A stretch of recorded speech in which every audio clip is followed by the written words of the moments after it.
Pero all in all, what it means is that ang term na ginagamit talaga is reach. So, that have seen the post once. Organic reach excludes, hindi po kasama, ang use of any paid or promotional tools that would be used to boost the visibility of the post. So, paano pag binayaran na natin? Paano pag nag-boosting tayo or nag-boosting tayo or nag-advertising tayo? Hindi na po organic reach ang tawag doon. Ang tawag doon, paid reach na po. Paid reach na po yan. So if mapapansin nyo po in your Facebook page or if you have an existing Facebook page for others who are still starting, mapapansin nyo, when you have a post, makikita nyo before nyo i-boost, makikita nyo ilan na yung reach niya. Usually, ano yan, usually 3 to maximum 5% of your followers lang ang makakakita ng post nyo po talaga nang hindi kayo nag-paid advertising or hindi kayo nagbabayad. That is the reach or the organic reach common na usual ng usual ng Facebook pages natin or ng postings natin. Now, ang bakit importanteng malaman natin to, ang problema natin as marketers, ang problema natin as sa pagmamarket sa social media or within digital marketing is we want to expose our content, our videos, pictures, posts, etc., all of our content to as much as possible to the maximum number of people. Hanggat kaya, gusto ko lahat ng followers ko or lahat ng prospects ko makita nila lahat ng pinagpo-post ko. Let's say twice a week, at least twice a week, thrice a week, or kung kaya nga everyday, depende sa inyo. So, yun yung pinaka-challenge natin parati. At gusto natin, of course, makatipid na na hindi tayo masyadong gumagastos for exposure, for advertising, or for paid reach.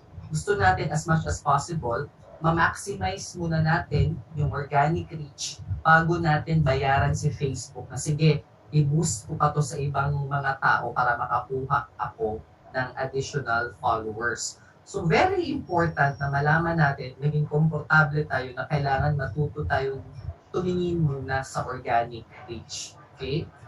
So, isa sa pinaka um, isa sa pinakamagandang na invento, yun, isa sa pinakamagandang na invento talaga ni Facebook. Sa totoo lang, that's why it has survived for more than a decade now. Ano na si Facebook yun, 15 years na siya.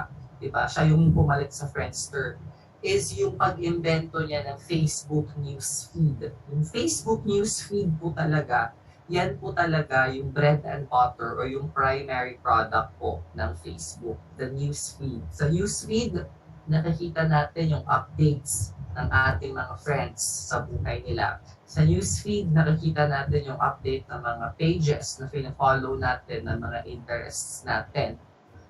Any other social media platforms before Facebook, kaya hindi nakasurvive ngayon kasi nga yung news, wala silang newsfeed. Friendster, walang newsfeed, kaya namatay siya, umalit Facebook. Ngayon, ang pumapasok ng mga bagong social media, which is TikTok, in a way may newsfeed siya, pero content feed yung tawag niya, di ba? Videos kasi yung sa TikTok, so content feed naman yung tawag. Sa ano naman, sa YouTube, video feed naman yung tawag, or recommended videos naman yung tawag. But all in all, itong mga platforms na to, whether Instagram or Twitter, kasi sa Twitter newsfeed din yung tawag, pinag-ugatan po niya lahat ay yung Facebook newsfeed. So kung ano yung algorithm na ginagawa sa Facebook newsfeed, doon din i-decide ng system kung alin sa mga postings all over the world at any given moment ang kailangan makita ng isang tao or ng isang follower. Okay. So just a brief background on history. Let's look at the graphs. Let's look at some data, very basic data. In the past, so it shows here from October to February, this is back in 2016, itong data na to. So for October 2016, ang total, sa Facebook page, an ordinary Facebook page, ang naaabot ng organic reach ang naabot ng organic reach ng isang page, lagpas po ng 11%. So this is approximately 13% noong mga October 2016 po ito.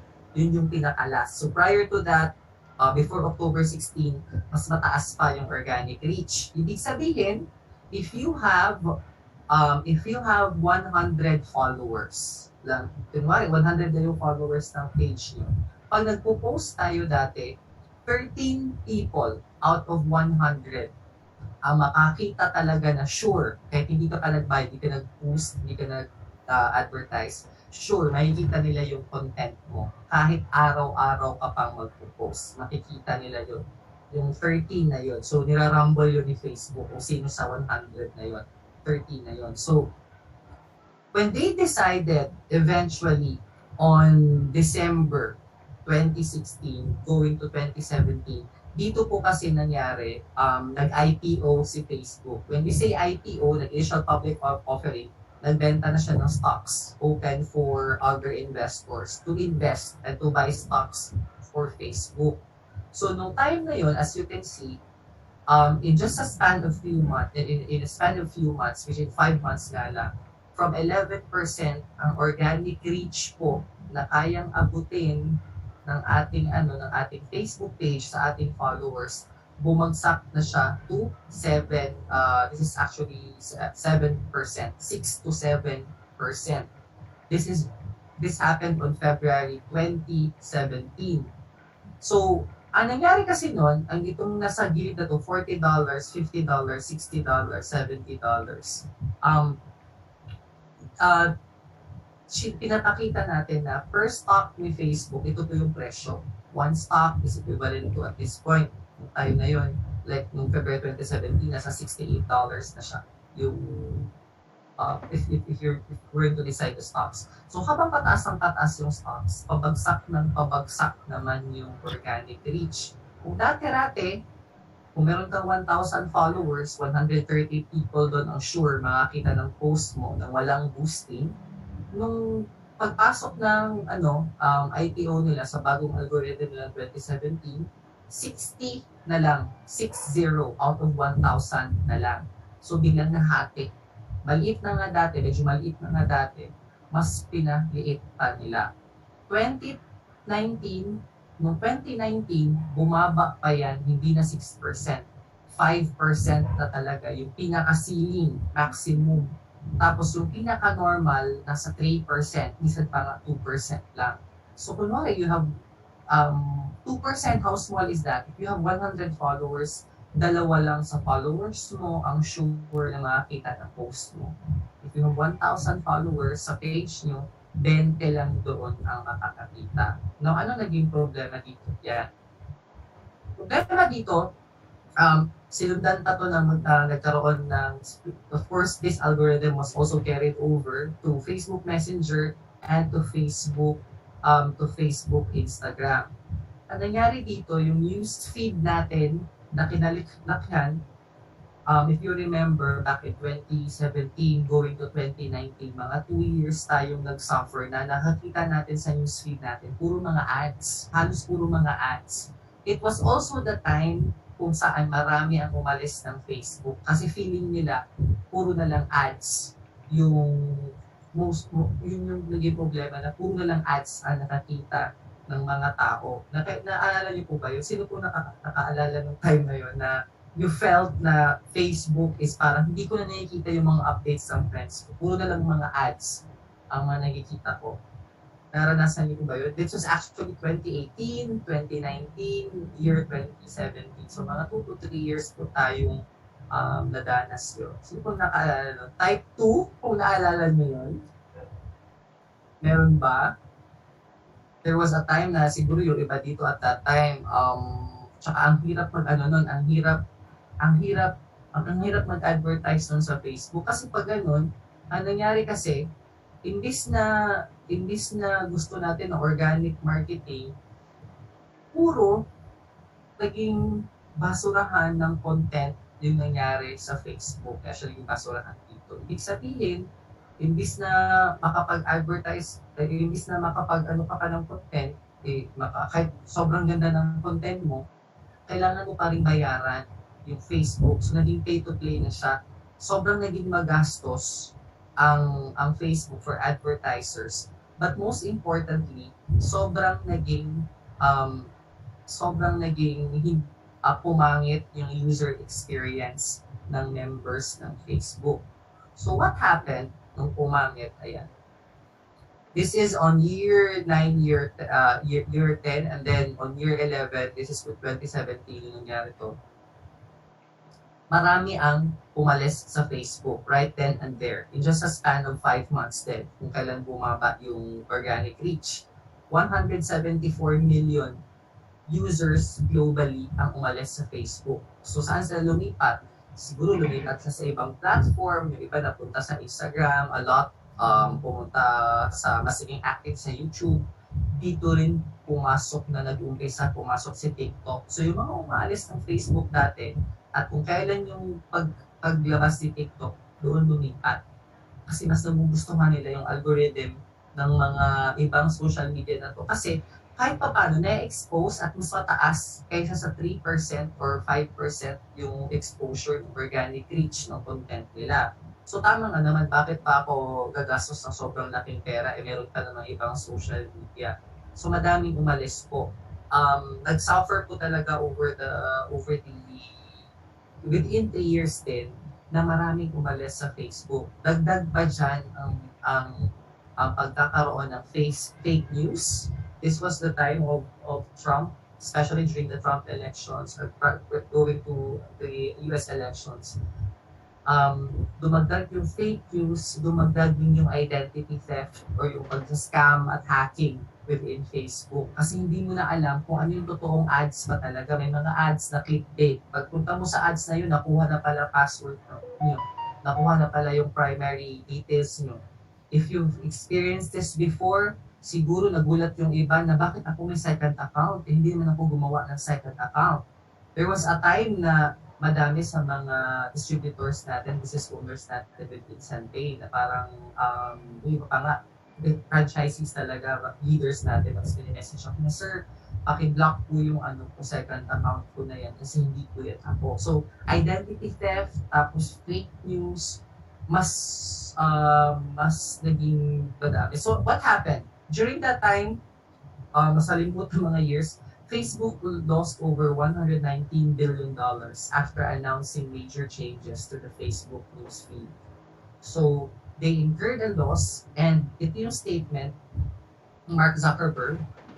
Basically, it's easy to understand how we got here. Kasi namin naman nila na kasalanan din nila. Video and other public content have exploded on Facebook in the past couple of years. Since there's more public content that posts from your family and friends and family, the balance of what's in the news feed has shifted away from the most important thing Facebook can do, and which is to help us connect with each other, especially now during the pandemic. So, imbis na ang primary goal ni Facebook, kaya nga tayo naging member ni Facebook dati, like some of us are been members here since when it began as far as 2008. Tapos biglang nawalan tayo ng gana. Kasi feeling natin, hindi na tayo connected with our friends. Naging na lang siya, malaking advertising billboard na lang si Facebook, bombardment of advertisement. So what happened? Na Facebook newsfeed, they revamped it at binago ulit yung algorithm starting on 2019. Buti na lang sakto kasi noong 2020, doon na nabago din yung nagkaroon ng pandemic. So a lot of our users, a lot of us have been using social media kasi that's how we connect na lang. Most of the time right now, how we connect with our friends is through social media na lang kasi hindi naman, may lockdown, may virus, a lot of us are restricted and confined to our homes. So the evolution of Facebook over the last 4 years from building your audience and brand organically to building your audience and brand with a boost, now, at present, is really pay to play. Kailangan mo nang bayaran si Facebook para mas ma-expose or tawag ito, ma-distribute sa mas marami mga followers natin or audience yung ating mga content. If you want to really, kung gusto nyo talagang sulitin, if you really want to, to maximize the capability of Facebook when it comes to advertising. So that's on paid content.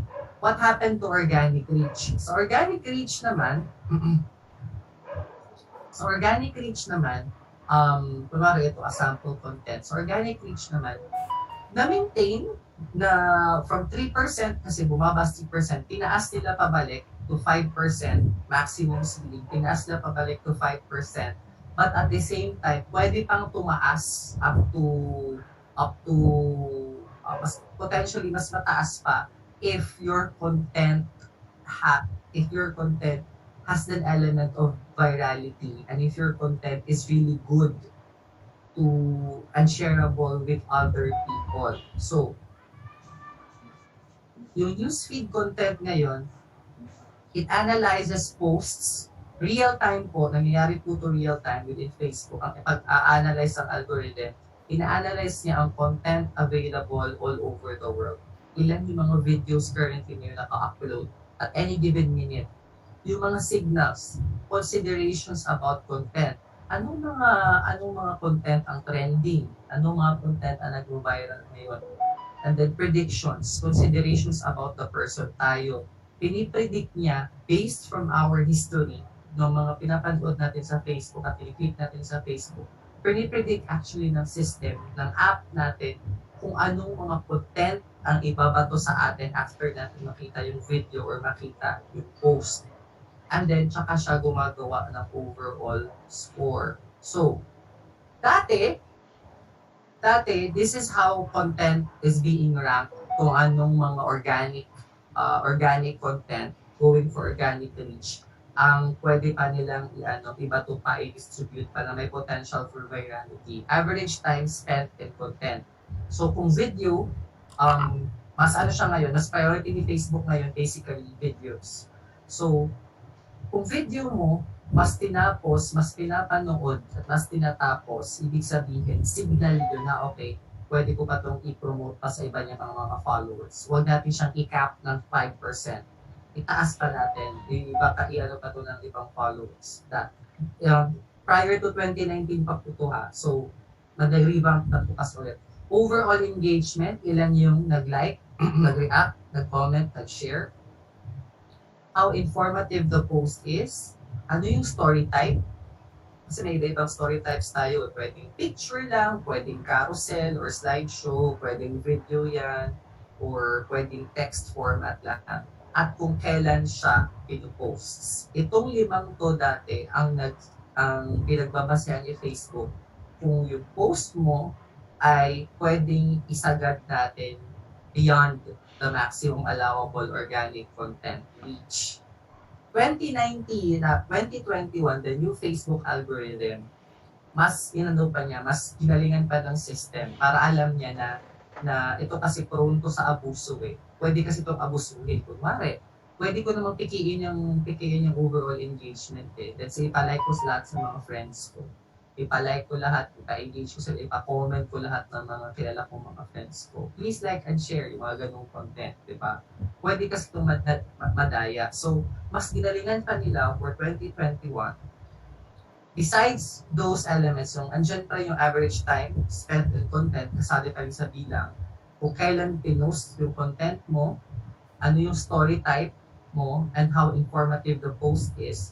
Pero ngayon, mas in-emphasize pa yung overall engagement. Yung overall engagement na tinutukoy dito is engagement sa comments.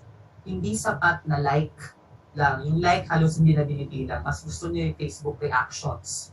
Hindi yung sad, yung heart, yung angry, yun yung mga mas gusto niyang binibilang. At the same time, yung mga comments. Yung comments na hindi up. Diba? Kasi kung sino yung post siya, din nagko-comment ng up eh. Hindi po yun, tatadaya po yun. So, ang ginagawa, ang titignan niya, nag-comment ba yung mga nakapanood, tapos yung mga nag-comment na yun, nire-replyan pa, upload. Yun yung overall engagement niya, tinutukoy niya dito. At saka yung share. Pero yung share na to, hindi po sapat na shinare lang sa page or shinare lang ng tao sa wall niya. Mas gusto ni Facebook na yung pinost na yun, yung content na yun, sinishare yung link sa Messenger. Sinishare sa Messenger. Ibig sabihin, pag nakita to ng tao, ng audience nyo, ng prospect nyo, tapos shinare niya sa Messenger, doon sa, kunwari, shinare niya sa friend niya, shinare niya sa ano niya, mas mataas po yun na signal kaysa kung shinare niya lang sa wall niya. So medyo ano siya, medyo bago or ibang bilang. Pero hindi sapat, natitrace ni Facebook kasi lahat ng messenger natin conversations. So hindi po yan private yung messenger conversations. Lahat po yan, natitrace po yan ni Facebook. So kailangan daw, pag na-share yan doon sa binigyan ng link, kung nakakita ng video tapos pinanood niya kunwari sa sa asawa niya, sa friend niya, etc. Kailangan na play yun or pinanood din yun ng pinag-share niya ng link. Kasi kung hindi yung pinanood, hindi yung counted. Na-share lang siya sa messenger. Kailangan panoorin din. So, again, yung multiple replies to comments on a video. So, kailangan maging tayo. When you post a video, videos talaga yung ngayon sa YouTube, yung priority. You have to answer all of the comments as much as possible. Commenting on or liking a person's photo or status update, yan yung isa sa mga binibilan din niya, yung reactions doon sa mga status updates, photos. And last but not least, engagement with the publisher brand post shared by a friend. So yun nga, ito yung tutukoy ko na hindi lang sapat na shinare sa wall, mas okay na shinare sa messenger tapos yung naka-receive ng message sa messenger, then yeah. Which means, anong may priority natin? Anong next step natin kung ito na yung bagong algorithm na hindi lang pala na dati kasi, bakit hindi na sapat na sinishare lang sa wall? Nadadaya din kasi yan ng mga troll farms or nadadaya po yan ng mga bots. Kunwari, share lang yung mga troll farms na to. Isang troll farm, kunwari ako, troll ako. Meron akong 20 iba't ibang account ng mga taong ninakawan ko ng identity theft. Pwede yung isang video, para madaya ko yung video ko, i-share ko sa lahat ng wall ng mga friends ko.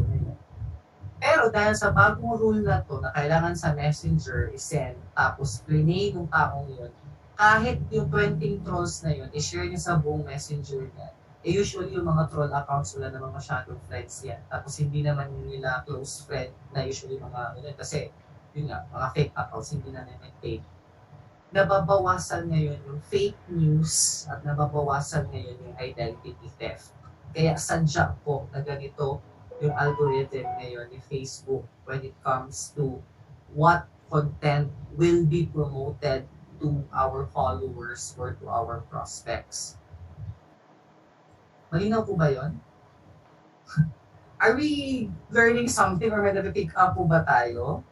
Thumbs up po kung may po tayo na may napipick up. So, this is a new slide kasi I actually presented this sa Empower series. So, for those na nag-a-attend na nitong digital marketing orientation, ngayon hindi pa lang itong actually nakakita. I think yung mga ang may alam lang ito yung yung mga naka-attend ng batch 1.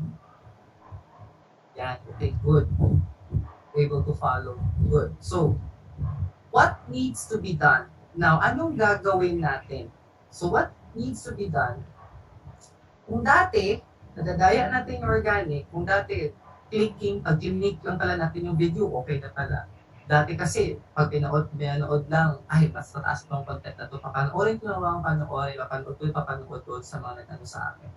Or pag nag-view lang at nag-hover. These actions are now what we call passive actions na lang with Facebook. At itong mga passive actions na to, hindi niya kinakount sa scoring. So kung most of your content or videos, ang ginagawa lang naman ng follower nyo, nakakita nyo ng organic reach, nag-click lang, pinanood, or nag-hover lang, nag-view lang, hinover lang, wala naman din na nag-comment. Ito yung mga active kasi na binibilang ngayon. Dapat nag-comment, yung nanood siya. Dapat share yan sa messenger at pinag-share yan doon sa mga iba yung friends. Dapat nag-react siya. So, hindi lang like ha, react na talaga yung sabi dito, hindi yung like lang. So, reacting. These are the active actions na gusto nating mangyari sa ating mga postings sa ating Facebook page. Meaning, mas effective yung post natin sa pag binoost na natin siya at mas tataas yung organic reach niya at paid reach niya at the same time kung yung post mo ay naiengganyo ang tao, especially if it's a video, na mag-comment, naiengganyo ang tao na mag-share because you're sharing useful information at naiengganyo siyang mag-react because you're sharing an emotion. Let's say you're basically portraying an emotion there. If you've noticed, our videos in Sante, in a way, dahan-dahan na po nag-change din po yung ating mga videos na ginagamit sa ating official pages for our products. Kanina I've shown you Nutri-Pair at saka yung sa Sebon. If you notice, mas upbeat yung music kasi we want to energize people to actually, react on it, happy react or, joy react. At the same time, we want them to share about it, share sa messenger. So, mas mas upbeat din yung yung boses, yung voice over, tsaka yung, if you notice, video siya, usually videos yung pinopost natin kasi mas gumagalaw at mas siya, mas nakakainganyo na makapag-comment ang tao. So, doon pa lang, kahit hindi pa i-share, hindi nyo pa binoost, o hindi pa kayo nag-paid advertising ng video, nakakakuha na kayo ng exposure beyond beyond the 3% or the 2%. Okay?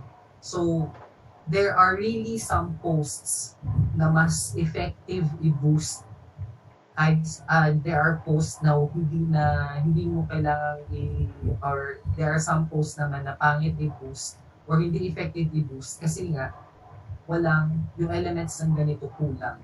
Wala siyang positive elements na nakakuha for users or for other viewers. At the same time, hindi siya pasado sa ranking and important.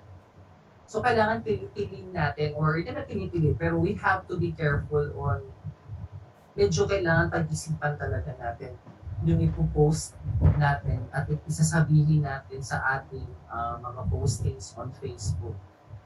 Page posts, sabi ni Mark Zuckerberg, this is on 2020 na statement niya, page posts that generate conversation. That generate conversation between people will show higher in newsfeed. Ibig sabihin, ito yung most comment. Pag nag-uusap na mismo ng sila-sila, yung mga napanood ng ating videos, mas higher yung priority niya sa newsfeed and mas, distribution niya to other people kahit hindi mo followers kasi nga it generates conversation.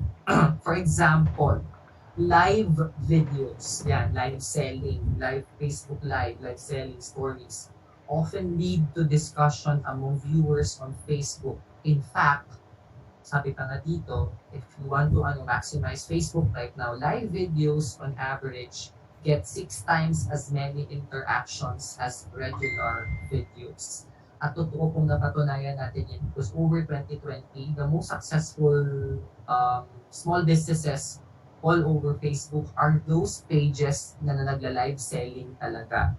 Whether they're live selling or they're basically conducting live videos, nagpo-promote ng product nila, nagde-demonstration ng product nila. We have different industries. We have from even insurance industries, nagpapa-webinar. Yan, yung mga live videos yan, live webinars na yan, same thing that what we're doing with Sante Engage and with our Sante Official. That's why we really encourage our distributors and our business owners to really go to create your own live videos, to create your own kahit sa mga teams. And I'm glad to see there are other teams right now in Sante that they conduct really parang nire-replicate nila yung ginagawa namin with Sante Engage with their pages. Tapos gumagawa na rin yung ibang mga distributors natin with their own small scale na parang live videos sila or live webinars regarding the business. So, this is the priority of the algorithm of Facebook. Ang tatandaan natin, huwag po tayong nagtatag baiting at nagko-comment baiting. Ibig sabihin, dinidemote ni Facebook pag halatang pinapa-comment mo lang talaga yung tao or pinapa-react mo lang yung tao na kunwari, may contest. Usually ito, nakikita natin ito kung mga online contest eh. Like din naman, like, comment, and share nyo naman kung ano nito to. Yan. Dinidemote na ni Facebook. Pag nakikita niya yung mga words na yan, please like, comment, and share sa loob ng text or kahit sa loob ng video. Nahahanap niya yan. Ayaw ni Facebook ng ganyan. So, dinidemote niya yun. Hindi naman niya binaban, pero dinidemote. Ibis na higher page ka pa, ibis na higher yung priority mo sa newsfeed, bababa ka tuloy kasi nga, para ka namamalimos ng comment or ng reaction. So, let the content speak for itself. Let the content generate the conversations for itself. Kung maganda talaga yung content mo, hindi ka dapat ang mamalimos ng comment or ng whatever. That's why highly encourage pa nga yung live videos eh. Whether that's it's a webinar or live selling or live workshop doon sa Facebook page mo. Talking about products or kahit ulit-ulit na nagto-talk about your system natin or UCP natin, SPP natin, your own SPP, parang practice nyo din sa inyong mga followers.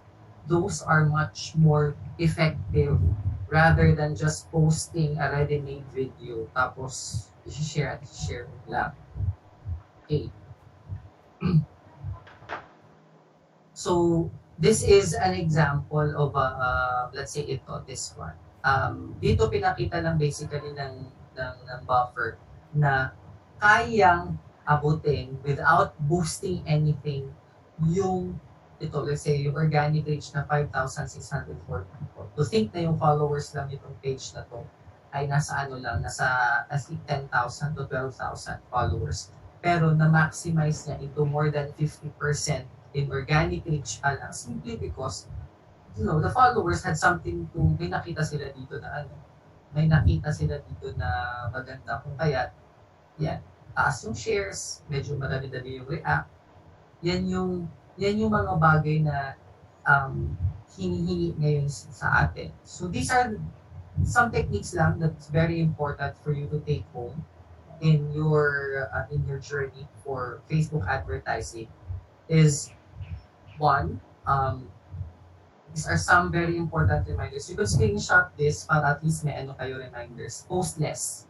You don't have to post every day. Ang suggestion ko is you could post twice a week. I-espasyo nyo talaga siya twice a week, pero i-maintain nyo na consistent doon sa twice a week na yun. Yun yung pinaka-minimum. Siguro kung maximum mga nasa 5 times a week, sagad na po talaga yung for me yung 5 times a week. Kasi parang lumalabas parang everyday na yun. You could just post less, twice a week, siguro isang posting ngayon, nag-Facebook Live ka, webinar about UCP or webinar about SPP. Tapos sa next, video naman or a picture naman, posting lang sa loob ng Facebook, ng page wall mo about discussing about the product or about the benefits for Sante or sharing your journey as a business owner. Post when your fans are online. You could learn this by looking at the insights of your page. Tinuturo ko po to on the next, I'll teach you about this on our next webinar on digital marketing. Share curated content. Yung mga pinipili yung content na best performing, you share it via the messenger to your prospects. Create specifically for Facebook. So you create specifically for Facebook. May mga videos po na best siya for Facebook, best for TikTok, best naman for YouTube. Huwag po ninyo, ito kasi usual case ng parang akala nila, gawa na ko isang video ngayon, i-post ko na sa 3 platforms na to, okay na yan. Magkakaiba po sila ng techniques, actually. So Facebook, may sarili siyang technique, mas okay kay Facebook, huwag hingin yung comments at shares. Sa YouTube kasi ng mga videos, pwede nyo hingin yung comments and share sa loob ng video. Kasi, hindi mo lang gano'n na rule si YouTube. Sa TikTok naman, yung long form niya, kailangan i-compress nyo into 1 minute. Kasi yung standard average time viewed ng TikTok. So basically, yung isang video, i-edit nyo po siya per platform. Hindi po, huwag ko lang umasa na pag gumagawa na isang video ngayon, yun na yun for all of your social media. Speaking of videos, post videos and go live. Use see first, yung option na see first for your followers. Encourage them na i-see first kayo para ma-prioritize yung content ng page nyo. Ito very important. You can recycle your top posts or your most effective post even from years before.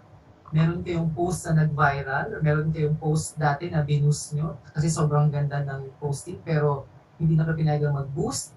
Ang suggestion ko, i-delete nyo na yung post na yon tapos i-upload nyo na lang ulit kaysa pilitin nyo pang i-boost ulit yun. Total, napatunayan nyo naman na sobrang engaging siya. You just have to re-upload it na lang. So, recycle your top post. So, hindi at least ngayon, hindi na tayo nag-burn out masyado na kailangan parating bago.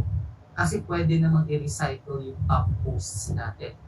Boost your top posts. So, na-recycle mo na, nakita mo na maganda pa rin yung bato niya in terms of organic reach, marami pa na nakakita, marami pa rin comment and share, i-boost mo na agad din yun. Kahit recycle siya. Of course, you have to watch other Facebook pages. Look at what other pages are doing. Ito ano siya, best practice ko ito na kailangan alam niyo po paano nangyayari sa industriya, ano nangyayari sa mga pages na mga successful, na ina-idol natin yung mga pages.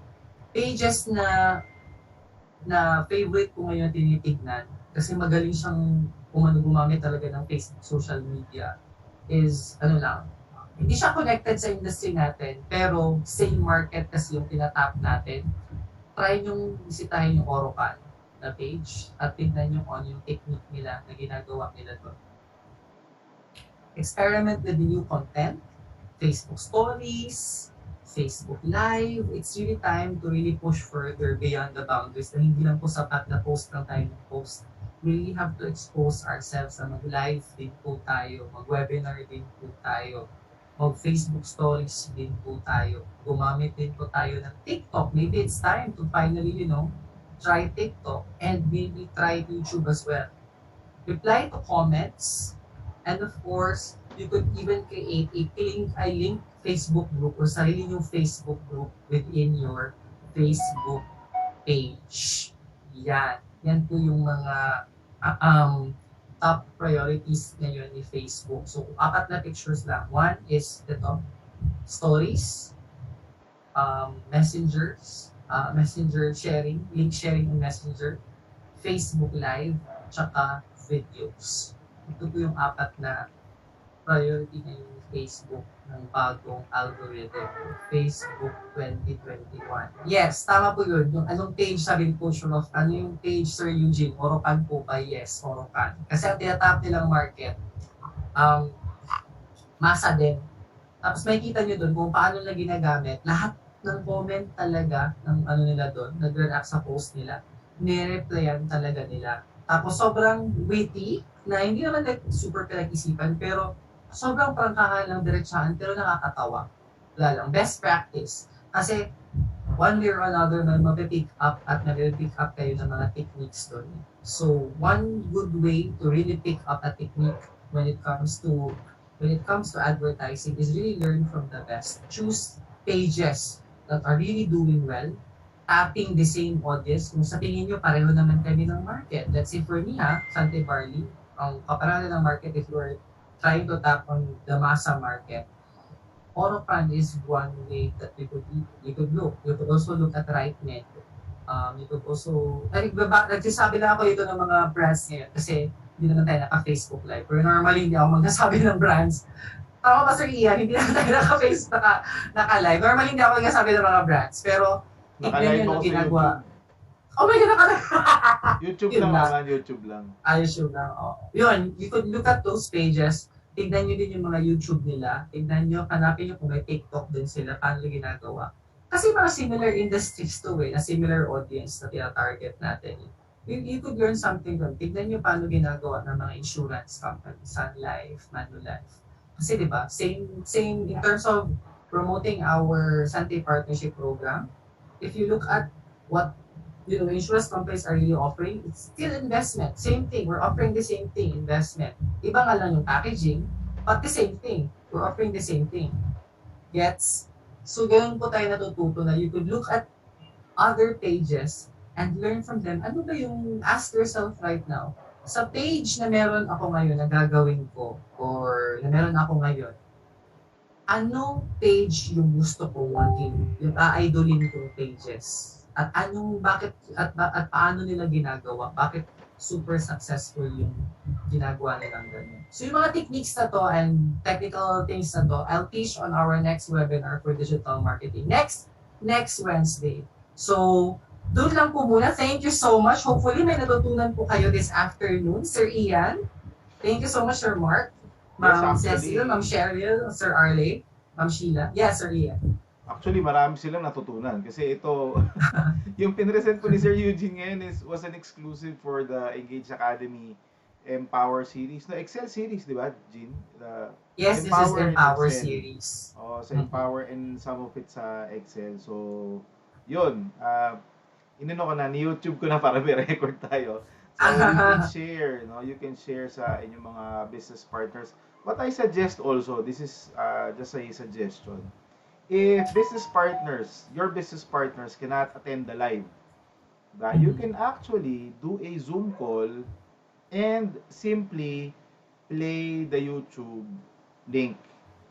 Gets nyo po? So, halimbawa, on your own convenient time or their own convenient time, diba? Just click the YouTube link and then, meron kayong bago para napopost nyo rin po. Napopost nyo rin. Bawa, Sir Eugene will be talking about this. You can reiterate. In that way, hindi na kayo magta-training, pero you can use the materials over and over again, especially if you have new business partners. Kasi sometimes they really miss out on the live. So, syempre, kulang naman pag they'll just simply watch the replay. Yan suggestion ko. Ginawa ko yan sa UCP. So, instead of me presenting the whole Dream Quest mechanics and all, I just played the presentation of Sir Zoe. So, yun, idea lang naman. Make use of everything you've got kasi binibigay naman namin yan Monday to Friday. Plus the replays of course are available. So, yun, this is a new material from Sir Eugene. Thank you very much, Sir Eugene, sa bagong material na ito para sa ating Sante Digital Marketing Orientation. Ito po ay held every Wednesdays at 4 p.m. alternate with what you call this, the hybrid sponsoring. It's a new training, yung hybrid sponsoring po natin. So, alternate po kami ni Sir Eugene dyan. So, it's either DMO or the hybrid sponsoring. So, sa hybrid sponsoring, alam niyo na, pinag-usapan natin dyan is all about sponsoring, closing the sale, everything connected with your sponsoring in Sante International. On Friday nga pala, promote ko na. First nating ipepresent ang ating Engage Booklets Training. Engage Booklets Training, that's on Friday 4 p.m. Pakipromote na lang po sa team, Engage Booklets Training. So kahit wala ka pang Engage Booklet, pwede ka namang umattend. Pero para mas magamit mo itong training na ito, inquire po kayo. Available pa naman yan sa inyong mga cart. Engage Booklets Training starting on Friday. Part po yun ng mga special trainings natin yan every Friday. Okay, abangan nyo rin po sa mga senior partners nyo. Binigay ko yung adjustments and latest updates on our trainings from Monday to Friday. So, abangan nyo na lang po. Binigay ko na po sa inyong mga senior partners. Yan, so in behalf of Eugene Sugian, our digital marketing guru, and of course, in behalf of Guru, yeah, and in behalf of the whole Engage team, thank you very much for joining us this afternoon. Maraming salamat. Thank you po. Yan. Yun, Ma'am Cory, Thank you, Sir Eugene. Thank you. May question lang, very last lang. Sure. Pag nag-boost po kayo, kaya po boost unavailable. Usually po kasi, nung binoost nyo siya, tapos natapos yung boosting, in-edit nyo. Tapos pag tingnan nyo, i-boost nyo ulit, unavailable na siya kasi po in-edit. Bawal na bawal po yan. Pag boosted na siya, kasama po dyan yung ads, wag nyo na po yung galawin. Otherwise, kung balak nyo pang i-boost yun ulit, hindi na kayo papayagan. Yun po yung pinaka-rason kung bakit ayaw ng boost available usually. Yun po. Thank you, Sir Ian. Thank you, Sir Eugene. Salamat po. See you next time. Thank you, Sir Ian. Thank you, Sir Eugene. Thank you, Sir Ian. Salamat. See you on Thank Friday. you. Ay, mamaya Thank you, Sir pala, 7 Ian. p.m. SPT. Thank you, Sir Ian. Thank you Thank din. you. Bye-bye. Ending the Zoom in 5, 4, 3, 2, 1. Bye-bye. Thanks, Jean.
Okay lang inang dami.